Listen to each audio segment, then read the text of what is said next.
Hey guys, Redbeard here. Well, I'm doing a post-Appalachian Trail through hike on the sleeping pad that I used, the Therm-a-Rest NeoAir XLite. Now this is the regular length size. It checks in with this case at 13 ounces. I couldn't have been more satisfied with this sleeping pad. The newer version is quiet. A lot of people have complaints about these particular inflatable sleeping pads, saying that they make a lot of noise. Well, I can tell you that Therm-a-Rest has definitely fixed that issue. These are much quieter than the first edition sleeping pad versions.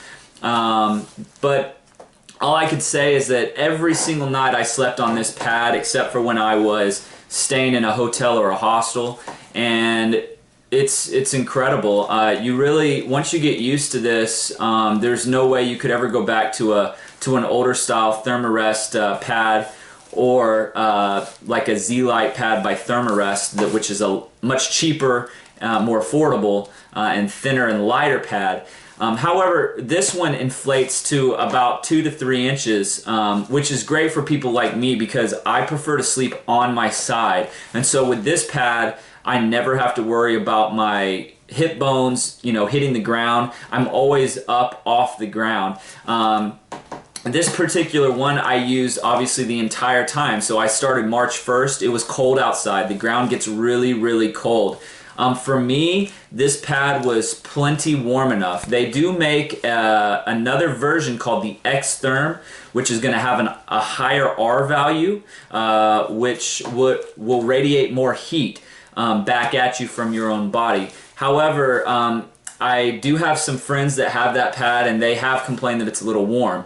It's probably great when it's really cold outside, but if you want one that's going to be an all-purpose, all-season pad, and you are a little bit warmer sleeper, I would recommend the NeoAir XLite. This pad still is plenty warm enough. But when it got hot outside in the middle of the summertime through Virginia, I could feel the heat off this. I honestly slept on this pad with no sleeping bag at all, just right on top of this pad at night, and was completely fine. So the Therm-a-Rest NeoAir XLite, definitely recommend this for any type of backpacking that you might be doing. It's a little bit more expensive, but I personally think it's worth every single penny, especially if you're going to be using it a lot. For a through hike, I can't recommend it enough.